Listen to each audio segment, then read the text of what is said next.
Patuloy na magpapaulan ang bagyong Ramil sa ilang bahagi ng bansa. Posible kasing bukas pa ng gabi o sa Biyernes pa ng umaga lumabas ng bansa ang bagyo. At live mula sa ABS-CBN Weather Center, Imandilamo, Bettina Magsaysay. Bettina, nakataas pa rin ba ang Tropical Cyclone Warning Signal?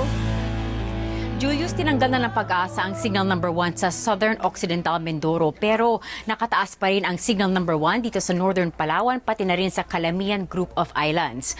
May mga pag-ulan pa rin tayong aasahan sa Mindoro provinces. Kabilang na rin dyan, meron din mga pag-ulan sa Palawan, dyan sa Batangas, Northern Quezon kasama ang Pulillo Island at Aurora. Inaasahang lalabas nga sa Philippine Area of Responsibility ang bagyo bukas ng gabi o Biyernes yan ng umaga.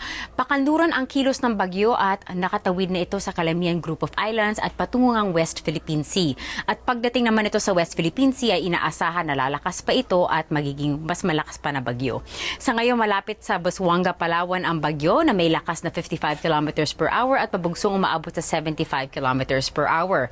Kaya para naman sa mga kapamilya natin na bibisita sa mga sementeryo sa Metro Manila bukas, mas maganda na ang lagay ng panahon. Pero magbaon pa rin tayo ng payong dahil may tsansa pa rin ng mga mahinang pag-ulan pagdating sa hapon.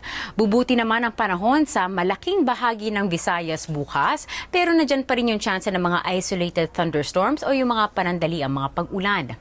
Sa Mindanao naman, magiging mas aktibo ang mga thunderstorms bukas, lalo na sa Bukidnon, sa Cotabato, Mindanao, pati na rin dito sa may Davao City. At yan muna ang latest mula dito sa ABS-CBN Weather Center. Balik dyan sa inyo, Julius. Maraming salamat, Bettina Magsaysay.